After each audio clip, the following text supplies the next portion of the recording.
Eles chegaram os filósofos, e aí diz aí no versículo de número 18, os epicureus, os estoicos, todo mundo chegava e contendiam com ele, e aí vão falando e fazendo perguntas, chamando ele de tagarela, muitas coisas acontecem, e aí tomaram, aí levaram lá para o Areópago, e este lugar era um lugar imenso, era um lugar grande, onde havia mas muitos deuses que eles adoravam, muitos deuses estavam naquele lugar. Né? O Areópago era a colina de Ares, né? Que era um dos deuses também, um deus grego lá que existia naquela época, e estava lá também, era o mesmo que Marte, né? Em outras, e aí estava lá também. Chegaram na coluna de Ares, chegaram lá no Areópago, e aí ele começa a fazer o seu discurso, ele começa a falar, mas a coisa que mais me chama a atenção é no versículo de número 21, quando ele está dissertando sobre as coisas, sobre tudo aquilo que estava acontecendo, ele diz assim, ó: porque passando e observando os objetos do vosso culto, ele dizendo para eles,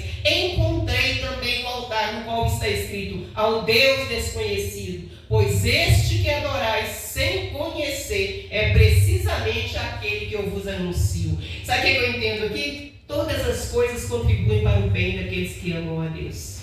Às vezes a gente acha que não vai acontecer nada. Às vezes a gente acha que a gente está num beco sem saída. Só que quando o Senhor, quando o Espírito do Senhor nos direciona para fazer algo em algum lugar, sabe o que acontece? Alguma coisa ali vai cooperar para validar aquilo que nós estamos pregando. E lá, no meio de vários deuses, eram muitos. E aí ele vai lá e acha um altar ao Deus desconhecido.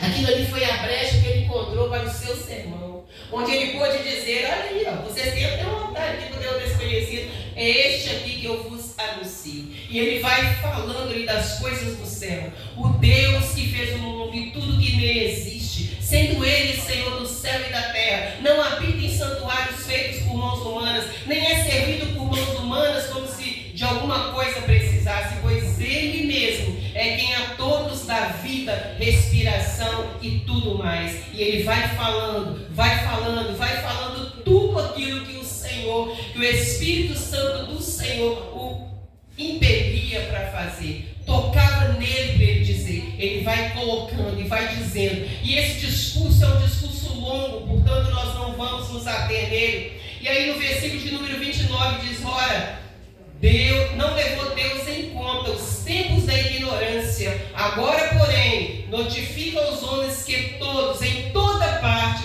se arrependam. Eu e você estamos aqui para pregar o arrependimento. Amém?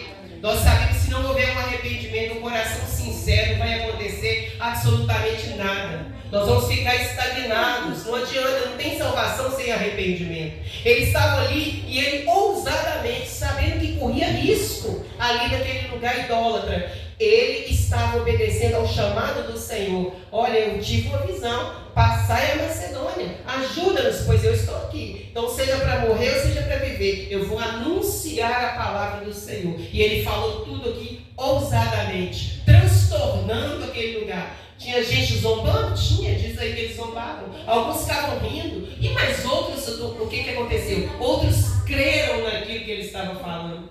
Nós precisamos de saber que quando Deus nos comissiona para algo, alguns vão crer na pregação. E isso tem muita importância lá nos céus. Amém? Nós não somente transtornamos, mas nós usamos a palavra de arrependimento para trazer mudança radical na vida das pessoas. Nós precisamos de saber isso. E o que é a minha pergunta para você nessa noite? Você está disposto a obedecer à voz de Deus? Aquilo que o Senhor te fala? Sem sentimentos.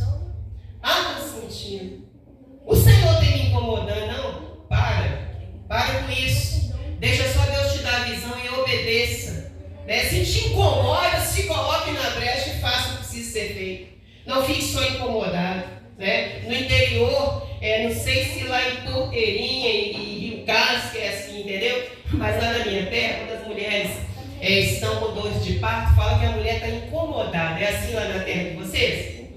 A pessoa, quando começa a sentir as dores de parto, fala assim, fulana de tal está incomodada. Incomodada é o quê? Está sentindo dores de parto, vai ganhar neném. Mas o neném não pode ficar lá dentro, ele tem que sair para fora, não tem? Então o incômodo da mulher vai gerar o quê? Um filho. filho, vai nascer.